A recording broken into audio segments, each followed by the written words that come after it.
So guys BSc limited 2840 के restriction को breakout करता हुआ आज जा रहा है 2950 की तरफ।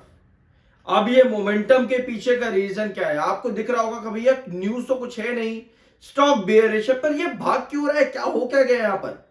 इंपॉर्टेंट पॉइंट ये है कि हमें सब चीजों को ना एक साथ समझने की जरूरत है। कल परसों तरसों पिछले 5 दिन से हम एक न्यूज बार बार डिस्कस कर रहे हैं जो कि सेबी की तरफ से।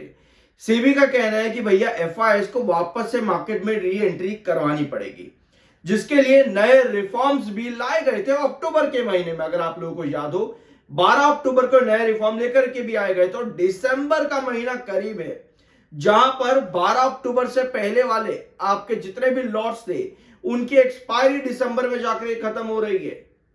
तो भैया ऐसे में बीएससी लिमिटेड आपको वापस से तेजी दिखा रहा है। दिसंबर का महीना करीब है, सारी चीजें यहां पर कंक्लूड करेंगे। अगर आपने पिछले कोई वीडियो नहीं देखा है, पहली बार आए हो तो सब्सक्राइब जरूर कर देना। Big reason for that I am NISM certified. शुरू करते हैं, सारी अपडेट्स आज के इस वीडियो में कंक्लूड ले लेते हैं। पहला रीजन, लगातार आपको दिख रहा है आईपीओ लिस्टिंग बहुत ज्यादा हो चुकी है अब तो यार। पिछले कुछ दिनों से मार्केट में बहुत सारी नई मार्केट्स लिस्ट हुई हैं। फिजिक्स वाला आपको देखने को मिल जाएगा, और भी बहुत कंपनीज लिस्ट हुई हैं, जैसे ग्रो भी लिस्ट हुई है अभी रिसेंटली, ठीक है। 500 ने ग्रो, इसका भी आईपीओ आपको देखने को मिल रहा है। और बहुत कंपनी है जैसे कि ये वाली company Tenneco clean air IPO का आ चुका है, अलॉटमेंट आपको देखने को मिल जाएगा इसका भी। तो बहुत सारी कंपनी के आईपीओ आ रहे हैं, और मार्केट को इन आईपीओ से ना क्या मिलता है? लिक्विडिटी मिलता है। मार्केट में जितना लिक्विडिटी उतना मार्केट के अंदर पैसा, जितना पैसा मार्केट उतना अच्छा। ऑल्दो ओवरऑल मार्केट की अगर हम बात करें तो उसके लिए कुछ टेंशंस मार्केट के अंदर है। इसका एक कंक्लूसिव वीडियो कल के दिन मैंने अपलोड कर दिया है, उसको जरूर देख लेना, ठीक है। मार्केट में 2 डेट आपकी है जिनकी टेंशन है, और दोनों ही डेट आपकी दिसंबर के महीने में आ रही है। The derivative contract lot size, Nifty में डेरिवेटिव कॉन्ट्रैक्ट लॉट साइज का चेंज है, जिसकी वजह से मार्केट में और लिक्विडिटी बढ़ेगी। यह डिसीजन आपका अक्टूबर के महीने में आता है। 140 का पुराना लॉट अब 120 का रहेगा, 65 का लॉट अब 60 का रहेगा, 35 का लॉट 30 का रहेगा। और दिसंबर के महीने में जाकर के जो आपके पुराने लॉट्स थे अक्टूबर वाले, उनकी एक्सपायरी दिसंबर में आ रही है। इस अपडेट को नोट कर लेना।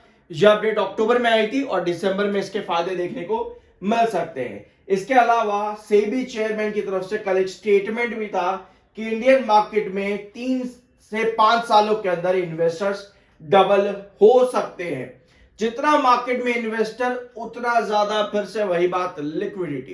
तो सारा ऑप्टिमिज्म जो आ रहा है यहां पर, हर एक अपडेट को कंक्लूड करके देखने को कहीं ना कहीं मिल रहा है। स्टेटमेंट्स पॉजिटिव है बीएससी जैसी कंपनीज के लिए, सीडीएसएल जैसी कंपनीज के लिए। आपको एंजल वन भी थोड़ा बहुत देखने को मिलेगा इन अपडेट्स की वजह से इंपैक्ट होता हुआ। और एक रिसेंटली एक स्कीम भी निकाली थी सेबी ने इन एफआईएस को अट्रैक्ट करने के लिए, ठीक है। एफआईएस को अट्रैक्ट करने के लिए सेबी ने एक स्कीम निकाली थी, स्वागतम करके कुछ थी, जहां पर 80,000 करोड़ का एफआईएस एग्जिट करा है। 2025 के अंदर एफआईएस की सेलिंग बहुत ज्यादा हुई है, स्पेशली जुलाई के महीने से एफआईएस ने लगभग 80,000 करोड़ से ज्यादा की सेलिंग कर दी है ऑलरेडी। अब एफआईएस को वापस बुलाना है, फॉरेन इंस्टीट्यूशनल इन्वेस्टर्स को वापस बुलाना है, तो नए रिफॉर्म्स भी लेकर के आने पड़ेंगे और कुछ स्ट्रैटेजीज भी चलानी पड़ेंगी, जैसे कि स्वागत FI single window automatic and generalized access for trusted foreign investor. यह मैकेनिज्म चलाया जाएगा ताकि इन्वेस्टर्स को, यानी कि एफआईएस को, फॉरेन फंड्स को वापस इंडियन मार्केट में लेकर के आया जा सके, और मार्केट में long term stability in foreign investors की वापस से बनाई जा सके। तो ये कुछ अपडेट्स है। बायर कितने हैं? 3,12,000 इस समय बायर है और 4,65,000 सेलर है। बायर और सेलर के बीच का डिफरेंस इतना बड़ा नहीं है, ऑल्दो ये आपको रेगुलर बेसिस पर देखने को मिल ही जाता है, तो ये टेंशन की बात नहीं है। एमएफआई एंड आरएसआई दोनों ही आपके बेरिश है। 79.3 का एमएफआई है और 71.6 का आपका आरएसआई है। टेक्निकल बेरिश बट स्टिल भाग रहा है शेयर। आपको याद होगा जब आप 2520 पर थे और 2470 पर थे, तब आपके टेक्निकल्स बेरिश थे, लेकिन स्टॉक ने, किसी भी स्टॉक को एक रन देना होता है ना, वो पता क्या करता है? अपने टेक्निकल्स को कूल डाउन करता है। आपको याद होगा 2470 2520 पर आपका एमएफआई लगभग 80 पर था। वो एमएफआई उसी रेंज पर कंसोलिडेट करता करता क्या हो गया था? 50 पर आ गया था। तो जब भी आपको एक रन चाहिए होता है ना, स्टॉक को एक रन देना है, दिखाना है कि भैया मैं रन दूंगा, तो ये टेक्निकल्स आपको वही कंसोलिडेशन के अंदर ही करेक्ट होते देखने को मिल जाते हैं।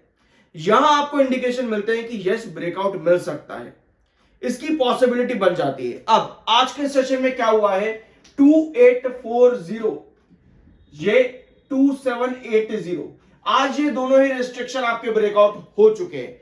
आपको एक चीज दिख रही होगी यहां स्क्रीन पर, पहली बार अगर चैनल पर आए हो, आपको यहां पर दिख रहा है कि हर एक रिस्ट्रिक्शन को ब्रेकआउट करने से पहले स्टॉक ने क्या किया है, कंसोलिडेट किया है। हर एक रिस्ट्रिक्शन को ब्रेकआउट करने से पहले स्टॉक ने कंसोलिडेट किया है। 1 आवर टाइम फ्रेम पर 2340 पर कंसोलिडेट किया, और फिर 2420 पर कंसोलिडेट किया, फिर 2470 से लेकर के 2520 पर कंसोलिडेट किया, और रिसेंटली 2620 पर एक बेस बनाने के बाद ब्रेकआउट दिया, और अभी रिसेंटली 2780 से लेकर के 2840 के रेस्ट्रिक्शन पर ये पूरा कंसोलिडेशन चला, बायर का इंडिकेशन मिला और ये ब्रेकआउट, यानी हर एक रेस्ट्रिक्शन लेवल पर कंसोलिडेट किया है। इतनी आसानी से सारे लेवल्स इसलिए लिख दिए क्योंकि डिस्कस किए हैं आपके साथ में।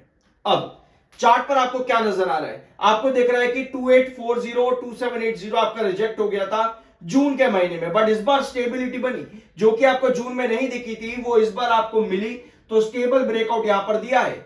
2840 ब्रेक करने के बाद में आपको जो नेक्स्ट रिस्ट्रिक्शन आता है 2950 के पास में, 2950 आपका नेक्स्ट रिस्ट्रिक्शन। अब हमको ये देखना ये है कि ये ब्रेकआउट सस्टेन तो कर जाएगा आज के दिन तो सस्टेन कर जाएगा।